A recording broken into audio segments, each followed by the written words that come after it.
If you think about being a trainer, do you want to do like a whiplash type of situation where you just put so much pressure and like try to craft those diamonds while you break, I don't know, 9 out of 10 people. And then maybe like you get one diamond out of it, but that diamond is also going to have its internal conflicts and all the things that are going to be allowing for that talent to be exposed. My philosophy is a bit different. I do not want my kid to be an unhappy achiever. Welcome to Startup Dad, the podcast where we dive deep into the lives of dads who are also leaders in the world of startups and business. I'm your host, Adam Fishman.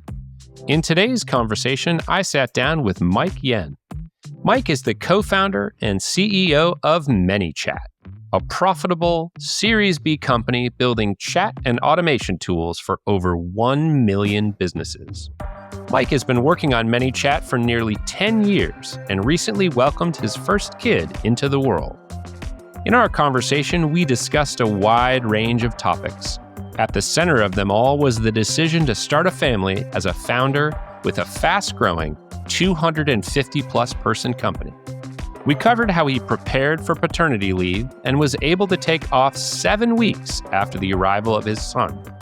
Advice he'd give to founders who are considering starting a family themselves. How becoming a dad has changed him as a CEO and navigating the disruption of changes in childcare. I hope you enjoy today's conversation with Mike Yen. Welcome, Mike Yen, to the Startup Dad podcast. Mike, it's a pleasure having you here today. Thanks for joining me. Hey, Adam. It's great to be here. Thanks for inviting me. All right. Well, we got to know each other through your work building ManyChat, which you have done for at least 9.5, 10 years, as far as LinkedIn reminds me. Yeah. So I am curious, tell me a little bit about ManyChat and how did you get started building this company? Sure. So we started back in summer of 2015, and we were Telegram users, which is a messaging app. At that point, it was much smaller than it is right now. Right now, it's over 1 billion users. At that point, it was around 50 million. And they opened up APIs for messaging automation for businesses and people.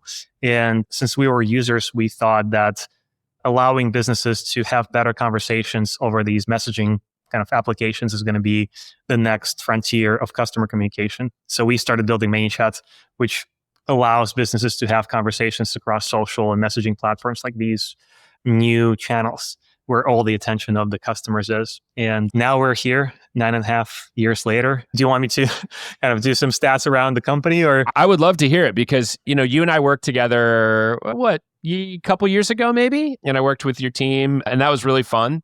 But I'm sure the business has gone even bigger since then. So I'm just curious, how big is it now? Yeah, so we're right now over 250 full-time folks across 6 offices around the world. Wow. We have Austin, London, Amsterdam, Barcelona. We opened up last year Brazil, so São Paulo, and we have customer support sitting in Armenia, Yerevan. So business is profitable, growing. Last year grew kind of 2x on kind of already kind of some scaled numbers. So really happy about the whole thing. And in the most recent news, we've opened up TikTok as a new channel. So now people who are using TikTok to connect with their customers, publish videos, can automate those conversations over TikTok. That's and amazing. For Meta channels, we are the fastest growing platform on WhatsApp and the number 1 platform on Instagram in terms of the number of accounts connected and the amount of volume that we're driving. Wow. That is amazing. Congrats on all that success. And ManyChat is like, I know you now have a kid, which we're going to talk about in a sec, but in many ways, like ManyChat's kind of your baby, right? Like it's the thing you've been working on forever. It's your first company and now working on close to a decade. Pretty amazing. Yeah, it's actually not the first. I didn't know that. Yeah, so I've started like several others when I was finishing university, and ManyChat was, if we remove kind of all the kind of side projects or like the smaller things, would be the second or third. Wow. I had no idea. Yeah. But probably the most successful of all of the things that for sure. worked. So Mike, I'm very curious, about what life was like for you growing up. Where'd you grow up? What were you like as a kid? Yeah. So I was born and raised in Moscow. And as a kid, I think I was very playful and curious. And that's how I think others would describe me. For example, when I was, I think, in the first grade, and we started learning the logo like language, like with the turtle that goes and turns and like the pen goes up and down and it can leave marks. And so when I got introduced to that, I actually ended up making kind of like a book for my classmates with all the different kind of challenges like around logic and math. And basically it was fun. So I thought that would be fun for them too. So those types of things. And when I was 9, we traveled to US for the first time. I studied at a public school near Chicago. And so that was kind of the initial phase.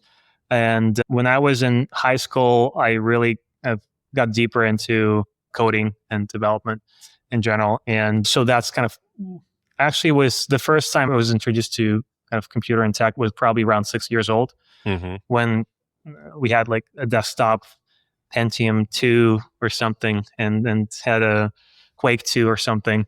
And that was kind of the first introduction. Heroes of Magic and Might 3, those types of games. But that has developed into that interest. But I also really got interested in psychology when I was around 13, 14 years old. So really interested in understanding how human minds work, kind of why do we do the things that we do, what motivates us, what brings meaning, what brings happiness, and really got deep into that and actually ended up majoring in psychology. Oh, wow. So at that point, nobody really understood like how I'm going to use that. And my dad is an entrepreneur himself. So initially I was supposed to go and study economics and management. And after like half a year of that, I'm like, this is not interesting. I think he thought that like, okay, this kid is not going to follow his dad, like in terms of the entrepreneurial endeavors, but actually end up the opposite. And I actually think psychology sits at the core of everything we do in business. Yeah. It's all about people. It's all about relationships. It's all about understanding how people make decisions. Like psychology is at the center of product design, product management, marketing, sales, investor relationships, fundraising, building partnerships, building a great culture, because everything is made by people. So that's kind of a quick story. Oh, that's amazing. And so your dad, his disappointment turned into excitement as you've now built a 250-person company. Yeah, I would say so. Yeah. I don't think that he was disappointed, honestly. I think he was not sure about that decision, because at that point I was thinking that, okay, I'm going to go study what I'm really interested in, which is psychology. And also I was interested in magic. So I was learning just regular kind of card magic. And I thought I was really passionate about that. I could sit in front of a mirror for like 5 hours straight, like practicing some specific move and seeing it from all the different angles.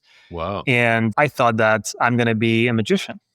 And my dad didn't say kind of, you shouldn't do that. He said, hey, if you think about this path, what you should probably do is talk to some other folks who've taken it and ask them like what their life is like. Do they kind of appreciate that choice? Like what they would kind of advice give to you, etc.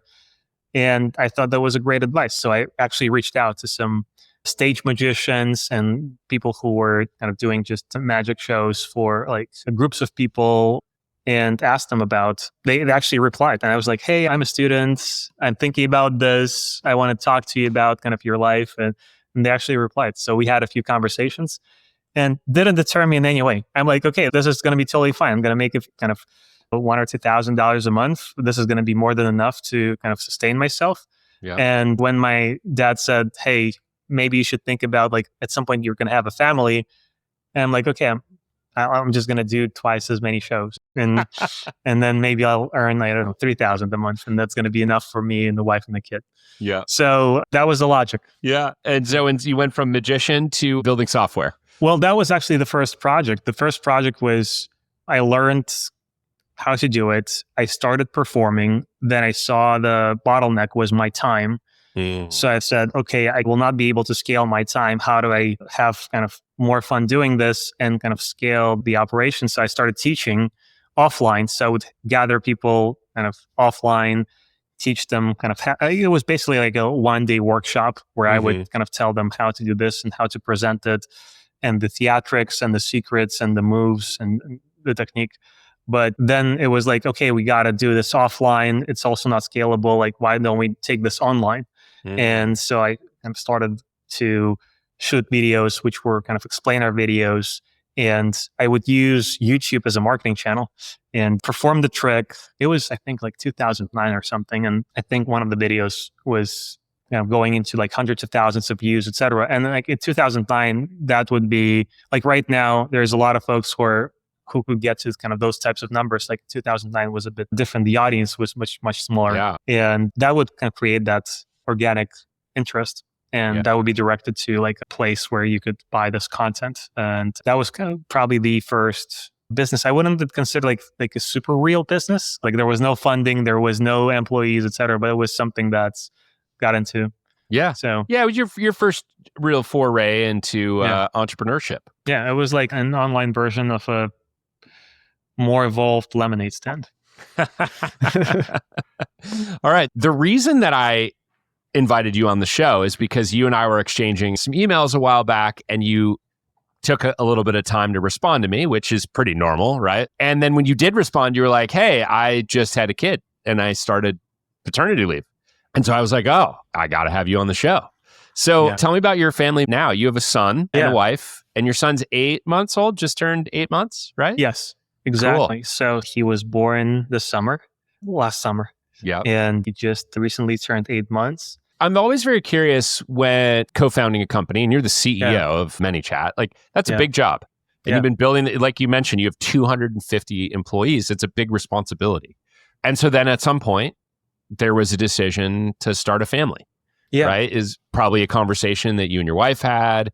And I'm sure that it came up, how are you going to be the CEO of a company, start a family, which can be very demanding. You know, there's sleep implications, there's time commitment. Sure. So I'm curious around what the conversations were like or the decision-making process that you and your wife went through.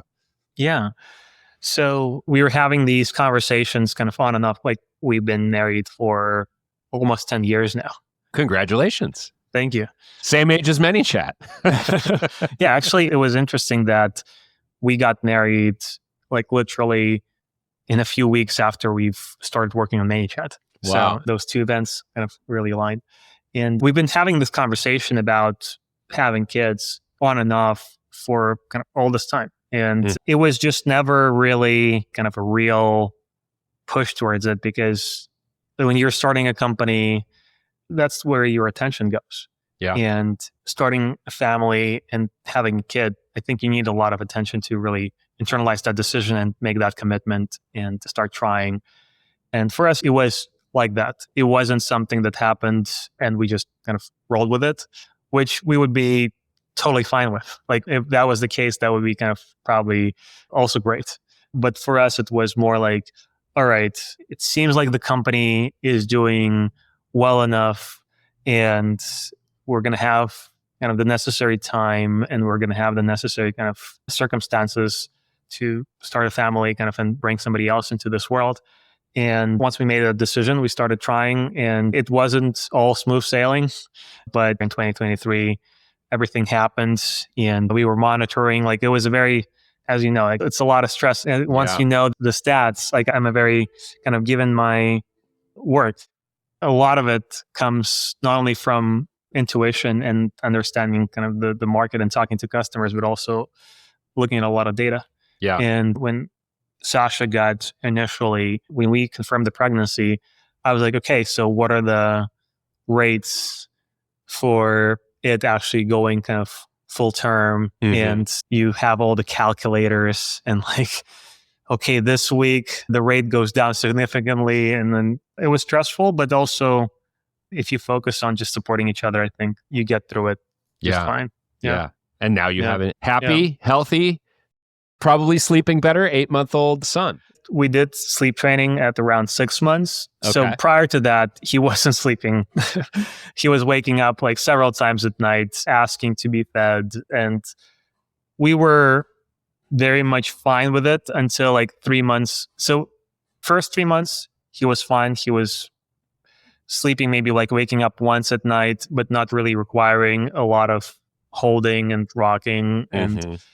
But from 3 to 6, there was this period where we also started our first nanny, and maybe there was just a coincidence. Maybe those things were related, but he started waking up several times at night, and he wouldn't just go back to sleep after kind of being breastfed. He would like require to be held for 20 minutes on a fitness ball and to be bounced back and forth.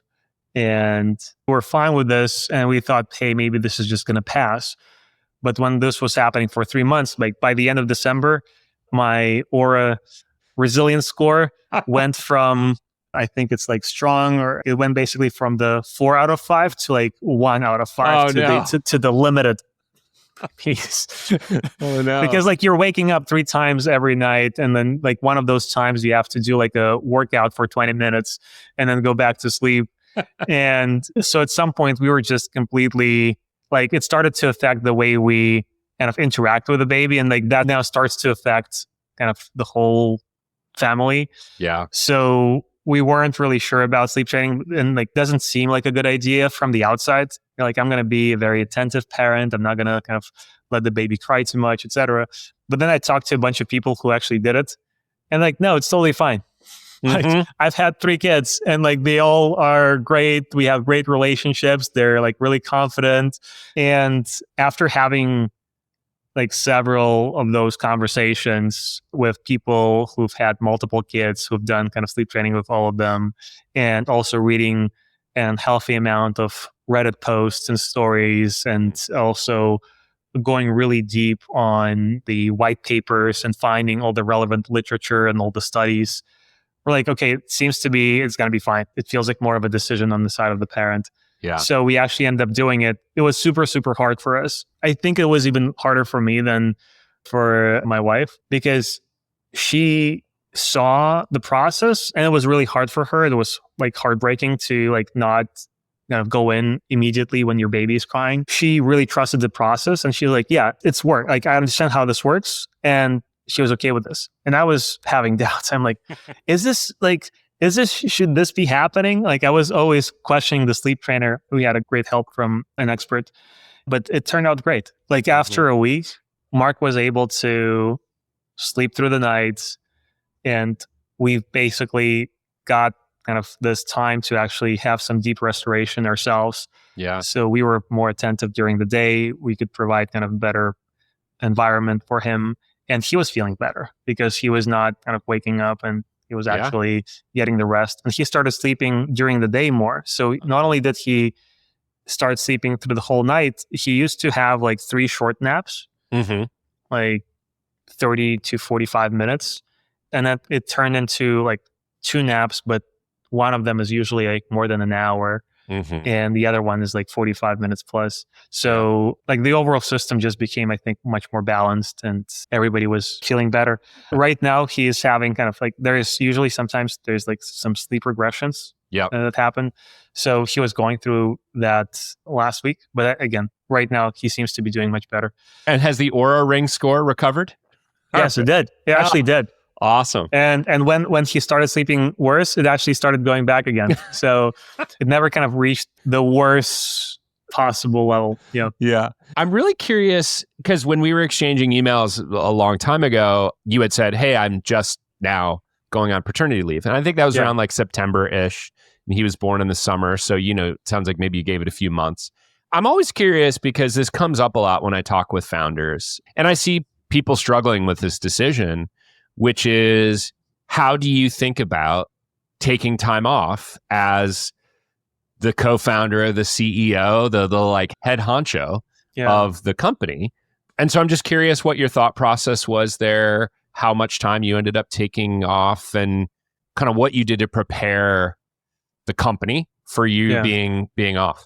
I'm very fortunate to have a really great exec team, and I could leave for probably like a few months and everything is going to be good with the company. I can rely on them for this to happen. So when Mark was born, I actually ended up taking a few weeks right after the birth to help Sasha with the initial weeks. And then her parents came over to help out for a few months. So that's when I actually got back to working because she had support of the grandparents.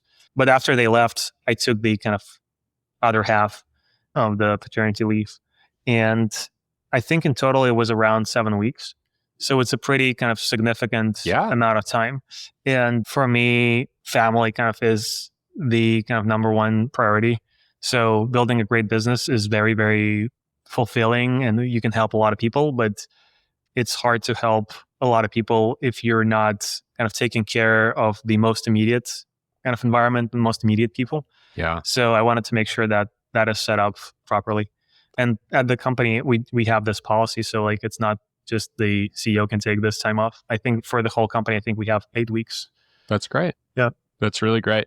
When you were thinking about your own paternity leave, were you having conversations with your board? Were you preparing them? Like, how much did you have to lean into like talking to those folks, your executive team? Like, was this kind of like a discussion or was this I'm going to do this and let's just prepare for it? Yeah, it was more of the latter. Like with the exec team, as soon as we were at the mark where we were talking about this publicly, I approached my exec team and said like, hey, this is happening in this amount of time. Like this is the window where the delivery is probably going to happen. And from that point on, we have to be ready. So they kind of had the time to prepare for that. And in terms of the board, it was the same situation where it's like, hey, this is where it's going to be happening. This is where the paternity leave is going to happen. And you just want to make sure that you prepare for it in a way where the company doesn't kind of skip a beat because of this. Yeah. So taking this on proactively is very important. But yeah, we did that from early on. That's great. Seems like it worked out well too. And you have a supportive exec team and a supportive board, which is awesome. Yeah, we do. We've been very mindful of like how we partner with folks and like who we bring on and how we build those relationships. That's good. So if you could rewind the clock to, 9 or 10 months ago, right before your son was born, and you bumped into a younger and maybe slightly more naive Mike, slightly less prepared Mike. Yeah. What would you tell Mike from a year ago about becoming a dad, balancing being a dad and a founder? What advice would you give yourself a year ago? That's a great question. I would say probably we could have done, I think sleep training really changed the quality of life. So that was like a specific moment where like the system has reorganized.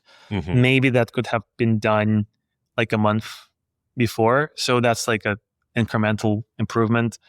But I think there's a bigger thing that I would talk about, which is thinking more and paying more attention to your loved one, to your partner, because we were like right in the middle also of raising Series B. And that took a lot of attention to actually make that happen. So like you have the final months of the pregnancy, then you have a new person coming into your life. And then all of that is happening while there is like this big push on the fundraising side. And I think at that point, I didn't fully realize how much of a toll just physically the pregnancy takes on the body. I would say if I'm doing kind of this reflection, I think that I did a really good job up until the pregnancy, but I think that when the product launch happened,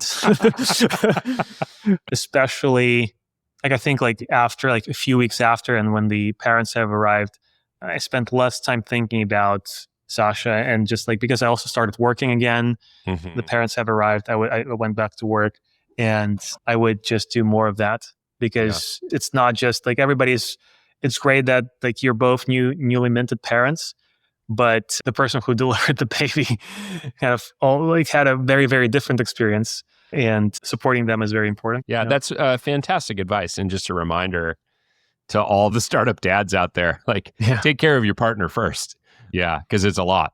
It is. It is. And if you think about this as a system, like helping your partner is helping the family. It's all interconnected. It's not like you're sacrificing anything.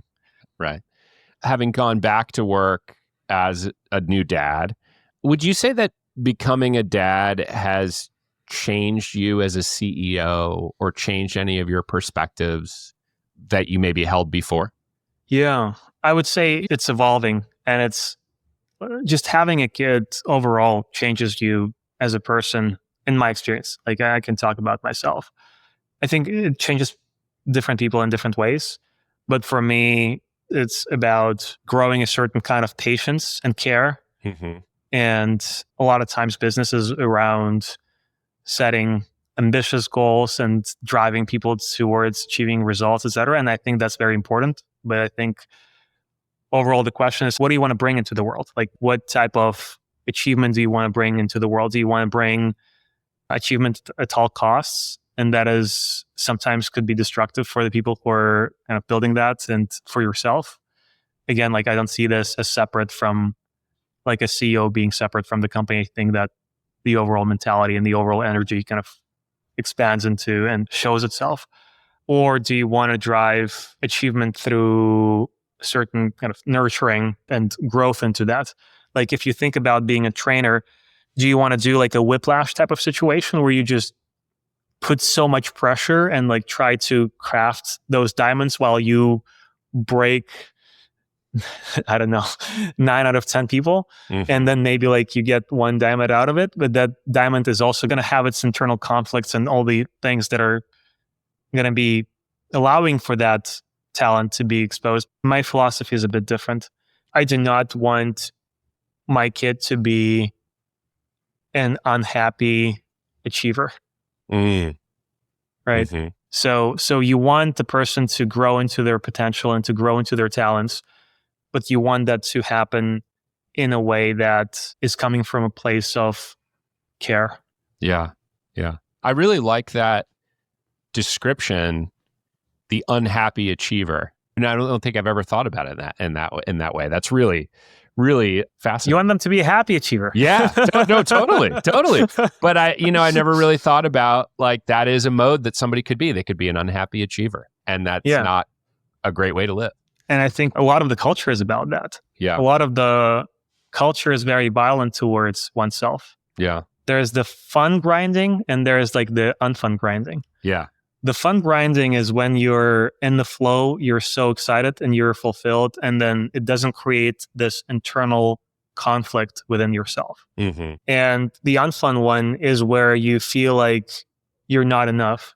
And if you come from a place of anxiety and fear, and then you just spread this into your work and you start making decisions, and like everything that you do is fingerprinted with your values and with who you are. Mm. There's a saying like, how you do anything is how you do everything, right? Mm. So it's in the limit, but I think it carries an essence of truth. You don't have to decide. It's not a one thing or the other. Yeah. You can have both.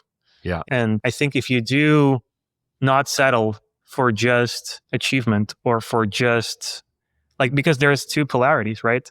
Just doing only the things that you would like and like having no discipline, having no kind of internal strength and ability to overcome things, but also the other polarity, right? And how do you build this strength from a sense of being loved and being enough? Yeah. So I think that's very important. You don't have to choose between these two things. It's like the Rubik's Cube. Like when you're solving a Rubik's Cube, like it's easy to solve like one side. Like a lot of people can solve one side. The hard thing is to solve like all 6 sides. Because when you're solving all 6 sides, it feels like you're unscrambling other sides. Yeah. But if you do things right, you can actually achieve that.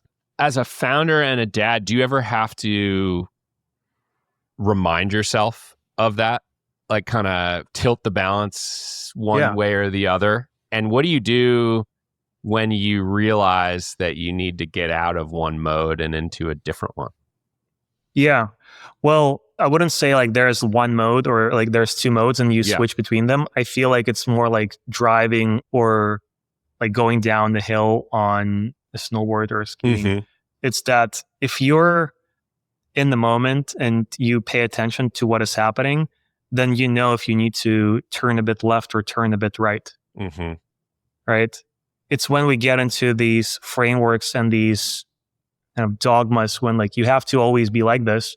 It's like saying like you always have to turn right. No, like you're going to be always turning right, then Go in a you're circle. not going to, you're going to be, that's a good one. You're going to be driving in circles, which is actually true. It's exactly what's going to happen. Yeah. Or you're going to drive into a wall. Yeah.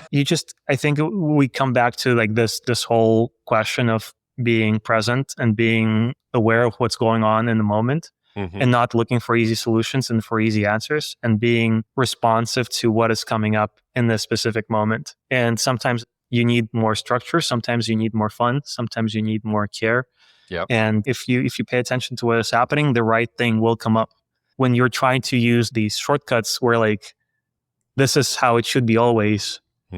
Well, maybe you're right 80% of the time or 90% of the time, but then you're going to struggle with the other 10. Yeah. You have to have a certain flexibility of ideas and a certain flexibility of your skill set in terms of communication, in terms of your actions to be able to initially kind of assess what is needed right now and then be able to actually execute on that. Yeah. So being able to be soft where you need to be soft, be kind of firmer when you need to be firmer, I think is very important. Yeah.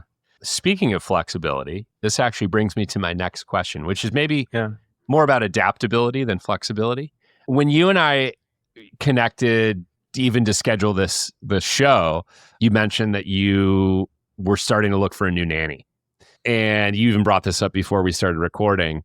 We don't have a nanny for our kids now. They're quite a bit older. But I remember having to do that and how disruptive it was every time there's like a childcare transition in the house. And when you have to figure that out, it's very time consuming. It's like hiring a new employee, except this employee comes into your house every day and spends time with your kid. So it's like pretty serious. And I think you also mentioned you were prepping for a board meeting at the same time. So you've got nanny search, board meeting prep, probably not sleeping all that much. And so, I know that a lot of this is new to you because you haven't been a dad for all that long, but I'm really curious how you've navigated those kind of intense periods of parenting transition. Like when you lose a childcare worker in your house and you have to find a new one, like that's pretty intense. People don't talk about that, but it happens a lot and it's uncomfortable. And reality is it sucks. And so I'm just curious how you've navigated that, how you and your wife have navigated that together, while still got to pay attention to being the CEO of a company. So what happened with our first nanny was the chemistry wasn't fully there. Yeah. Like we've been kind of with her for about 2.5 months. And it just wasn't kind of getting to the place where like everybody felt like super comfortable, super relaxed, and the energy was flowing. Yeah. And so that's why we decided to transition. And then we actually spent a month without a nanny. And we were looking for one, but we also enjoyed very much spending kind of even more time with our son. And so that was, we took advantage of actually that transition period. Mm-hmm. And we've hired a lot of people, but I haven't hired a lot of nannies. Yeah, totally. So I cannot say that I'm really good at it or like that I have any good pointers in that respect. I think we're still learning. There's, as with any hire, like you're looking for that kind of perfect person that would check all the check boxes for you. But usually it's not like that. Usually you have to kind of give in certain places. And for us, I think we were doing really well right now. She has started several weeks ago, and those weeks have been going kind of really well. And so for us, it was a combination of just paying. Like when this is happening, what I think the meta answer is that what I've realized is that with the child, it's always going to be changing. There's like, it's never going to, like you're waiting for this moment where at some point like your life is going to come back, and then you're going to have all the free time that you used to have, etc. And I think that's, again, I don't want to sound like negative, but I think it's just the life has changed, and that's the reality of it. And you are going to be always now thinking like, is my child doing well? Are they sleeping well? Like the first time they get sick, like you just think that, oh no, like they're sneezing and coughing and you feel like they're dying, and Yeah. but it's just a cold. Yep. And it's just not being kind of resistant to those changes and letting those changes happen. And I think we're coming back to that. I think one of the actionable things would be creating the necessary buffer of free time and free energy and free attention to be able to handle all of those things. What I started doing is I'm just taking kind of less commitments, saying less to any types of requests that are not kind of critical, and really trying to simplify the schedule so that there is this free resource that we can tap into when kind of the child needs it or when the partner needs it. So I think that's something that I've tried to do very proactively. I think the challenges arise when, like, anytime when we would be like having an argument with Sasha, it always comes from a situation where both of us do not have the energy and the resource to stay in the context, oh, we're actually in this together. And like, this is not your problem. This is not my, it's our, like, all of the problems are our problems. Right. So if both people are down on their kind of energy and how they are feeling and being stressed out, then people see each other as separate. And that's what creates this. But if somebody has insights to actually remember in that moment, oh, actually, this is what's happening. All right, let's take a step back. Let's actually reframe this whole conversation. And like, we're still having the challenges, but like, let's just not talk about them like we're from opposing camps or something. So I think that's very important. And that allows to resolve. In ManyChat, we actually have the third value that we have is called winning together. So if people start to talk about each other or like departments as if they're separate entities, then we're like, oh, well, stop. We're not continuing this conversation in this type of setting. Like, we have this whole organism, and sure, everybody has their own job and everybody has their own kind of focus areas, etc. Let's talk about this. We all want the same thing. We all want to help people have better conversations. We all want to help businesses grow. So let's figure out how to do that best.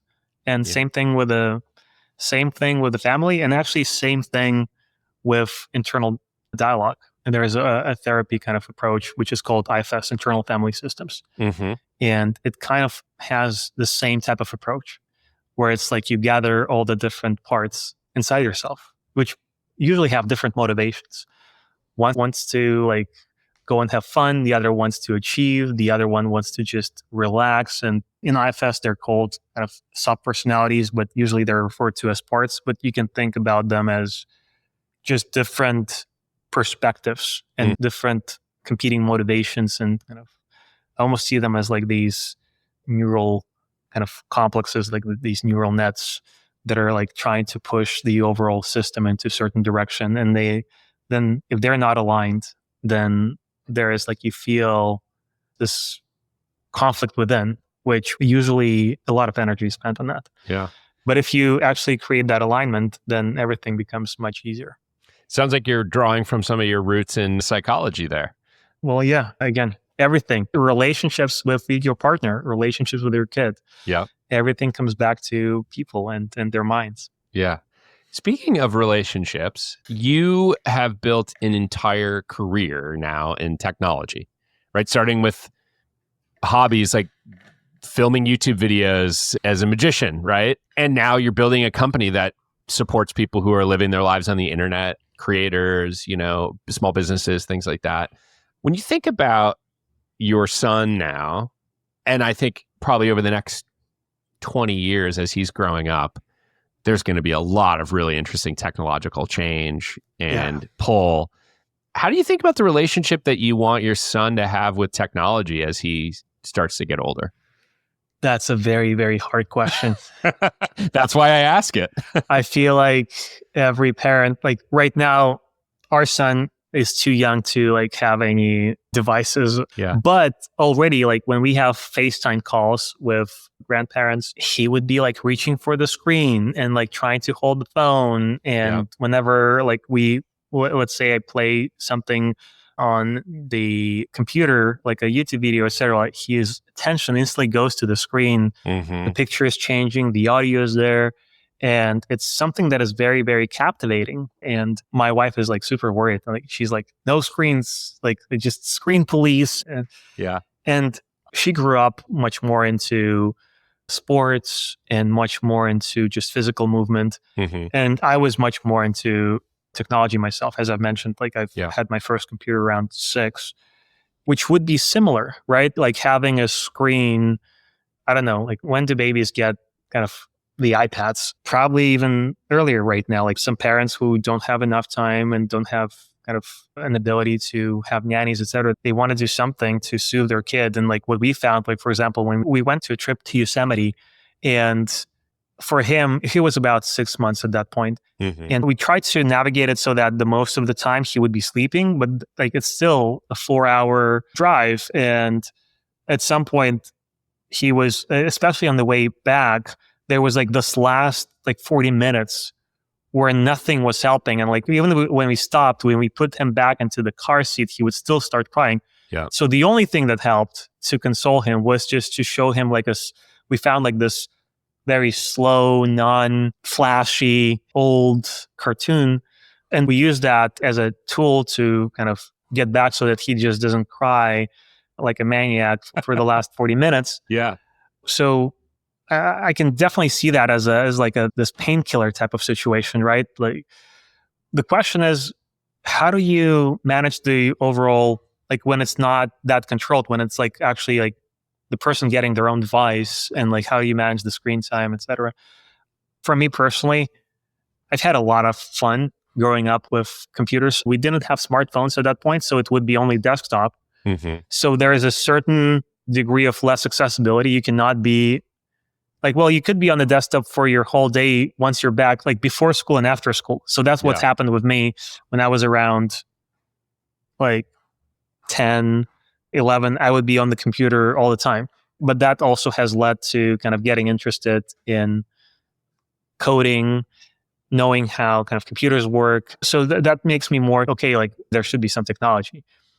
I think the difference right now is that technology became a bit different from what it was back when I was using it, because it used to be like a hobby. Like when I wanted to build a website, I learned HTML. And when I was doing the Flash, I was doing like these movies, these cartoons in Flash. And then I learned ActionScript to like help me like build games in Flash. And like I felt it was very developmental, right? Because it was almost like a toolbox to build things with. It was much less of a mindless type of activity, right? But also I played a lot of games. And I think games, again, like I think there's different types of games. There are certain types of games that really develop certain skills. And I played the usual suspects. Like I played StarCraft, I played the strategy games and things like that. But also like first-person shooters like Counter-Strike. And then at some point when World of Warcraft was released, I think on the first day on the launch, like I had to like buy a CD key kind of abroad to like, so they send me a photograph of a scratched CD key because you couldn't purchase them directly. Anyway, so that really kind of motivates you to achieve, like you have this level system, you have a plan, how you're going to level up, you then have a strategy around that, and also like joining guilds and having this social interactions. And then also like a lot of Dota, which is also kind of a really interesting type of approach. So again, this is a very long-winded answer to your question, but I think that I'm going to be trying to optimize. So definitely, I'm not going to do both of these extremes. Like no screens, I don't think that's the right choice. And I think like just unlimited screens is obviously not the right choice. But then the question is like, I want to build a relationship where Mark sees technology as a tool to express himself and as a tool to like where this is going to, like nobody had to work with me to for me to start building games, right? And to get interested in that. So I'm wondering, can technology, especially with the advances in AI, can technology become the greatest teacher that is going to be very interactive and very kind of leaning into the interests of the person and aligning all the examples and all the explanations around those interests so that they're drawn in? And how can we use technology? Technology is always a double-edged sword. So how can we use technology to help children develop deeper and have more excitement around the things that are going to be helpful to them, instead of just creating this black hole where their attention is going to get sucked into? Yeah. So I think it's not about the technology itself, but the specific things that the child does with the technology. I've heard other dads come on the show and talk about, you mentioned that technology being a toolbox, right? And it was for you, and this idea of it being a tool versus kind of a passive, mindless toy. It sounds like there's a notion of action or sort of activeness that you want for your son, as opposed to just being a passive consumer. And so I think that's a good approach and probably a good thing for us to end on, which is awesome. So thank you for sharing that. I wanted to end and ask you, how can people follow along or be helpful to you or ManyChat? Where should I send people after they listen to this episode? Well, I don't do a lot of social. I do consume. I think my number one would be probably YouTube, but I don't do a lot of posting at this point. I might start later on, maybe in a year. But right now, if people want to just get in touch, they can either send an email to mike@mikeyoung.com or get in touch with me over Telegram @MikeYoung on Telegram. So it's pretty easy to remember. And of course, if they're interested they're building a company, building a small business, and they want to use a tool or technology like ManyChat, I will send them that way as well. So yeah, for sure. Awesome. Okay, we have just a few minutes left for a lightning round, which is my favorite. Here are the rules. I ask you a question, and you give me the first answer that pops into your head. It is a judgment-free zone. I might laugh, but there's no judgment because every parent does what is necessary for them. So, Are you ready? Yes. Okay. Mike, what is the most indispensable parenting product that you have purchased thus far? Wipes. What is the most useless parenting product that you have purchased? Some toys that Mark doesn't play with. Yep. True or false? There is only one correct way to load a dishwasher. Yes.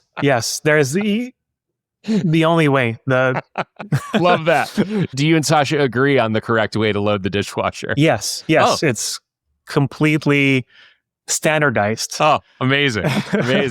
Have you discovered your signature dad superpower yet? Yeah, making strange sounds that Mark reacts to and that distract him from crying. Oh, good. That is an important superpower.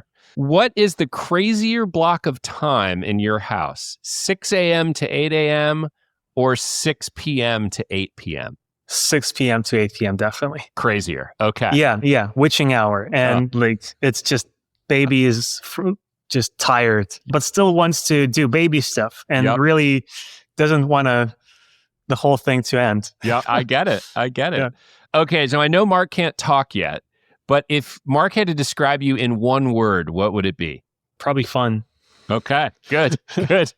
What is the most frustrating thing that has ever happened to you as a dad so far? Well, maybe one of those nights where Mark has woken up several times and maybe not just once required him to be rocked to bed, but several times being rocked to bed. At some point, you're just already too tired to do anything. Multiple 20-minute sprints of exercise in the middle of the night. Yes. Do you now have a go-to dad wardrobe or attire that you wear? No. Okay. It was the same and it continued to be the same. I'm pretty kind of t-shirts and either sweatpants or jeans, depending on if I'm at home or if I'm going out. Okay. So the startup uniform still applies now that you're a dad. It's very universal. It's versatile. Okay. Love that. How many parenting books do you have in your house? 5 or 6, but I don't think that we've read any of them. That was my next question. So that answers that. Have you tried any baby foods yet? And if so, which one is your personal favorite? Pear puree. Pear puree. All right. Sounds delicious. Sounds delicious. Yeah, I love his like the baby oats. They're also great. And when we do both, pear like puree plus oats, like it's just it's like I'm gonna eat the whole thing myself. It's like a delicious dessert for you. Yeah, exactly. What is your favorite kids movie? I'm not sure if it's my favorite. It's just the first one that comes to mind. Do you remember Lilo and Stitch? Oh, yes. Yeah. Yes, totally. So, there you go. What is the worst experience that you've had so far assembling a toy or a piece of children's furniture? Honestly, everything that we've assembled was pretty good. Like the hardest thing was probably like we had several changing tables, and like one actually came pre-built, like which never happens. Whoa! like the whole thing is just like ready to go. I'm like, oh, interesting. But yeah, the second one we had to build, and it wasn't really frustrating. It's just like your standard type of IKEA exercise. Don't worry, you'll get there. You'll find a frustrating piece of furniture at some point. Okay. Getting ready. Prepare yourself. How long can a piece of food, maybe one of those delicious oats, sit on the floor in your house and you will still eat it? We're not at that point yet. Okay. Like he's 8 months, so he's eating everything is just mush. Okay. So no mush like, from the floor then. Yeah. So there's not a lot of like, he's pretty careful with it. Even when he tried to do the thing where he eats like with his hands, etc. He's still like the whole seat was like, and like the whole thing was a mess, but there was not a lot of things on the floor. Amazing. Like, it was just like his whole hands and face and like the seat itself. It was just all in this. It's very, very courteous kid that you have there. Not dropping things on the floor. I don't think so. I think it's he used his face to catch all the spills. Oh, actually, he would drop like the spoons. Like he would try and do spoons and he would drop it and then. But then, I would eat that spoon, like just clean it. Yep. It would be fine. It's not an issue. All right. 2 more questions for you. What nostalgic movie can you just not wait to force Mark to watch with you? These are new parents' answers. Like for me, it's I just want to watch Matrix with him. Oh, yeah. I wouldn't say it's nostalgic. It's it is. It is. Well, it does. Matrix is one of those, like, it seems to age so well. It's so timeless, like in terms of everything. And so I just want to see his reaction. And I just want to watch like all the mind-bending movies and see how he reacts to them. Yeah. Like everything. Yeah. The Truman Show and the Existence and the Game and all the other ones. Oh, yeah. Like, these are all great. These are all great. Okay, last question for you. I know you only have one kid, and you do live in San Francisco. Palo Alto. Oh, Palo Alto. Sorry. Maybe that'll impact this answer, but what is your take on minivans? Not yet. Okay. That's you're not ruling it out, but just a not yet. Okay. Yeah. Well, I think for us, you're talking to like, I think that it changes over time, but at this point, at 8 months, we're like, this is enough. This is like, we're feeling the pressure and like, Yep. So let's talk in a year or two and see where we are. See if you need a minivan. Yeah. All right. Well, Mike, I know your time is super valuable, so I am so appreciative that you joined me today on Startup Dad. And we will tell everyone who listens to this to go check out ManyChat. Thanks very much for taking the time. I really appreciate it. Thank you, Adam. I had a great time. Thank you for listening to today's conversation with Mike Yan. If you enjoyed the show, please subscribe, share, and leave me a review on Apple or Spotify. It'll help other people find this podcast. Startup Dad is a Fishman AF production with editing support from Tommy Herron. If you're a startup founder, leader, or just want to get better at your job in tech as a growth practitioner, product manager, or executive, you can join a community of over 11,000 subscribers and stay up to date on my thoughts on growth and product by subscribing to the Fishman AF newsletter at www.fishmanafnewsletter.com. Thanks for listening, and see you next week.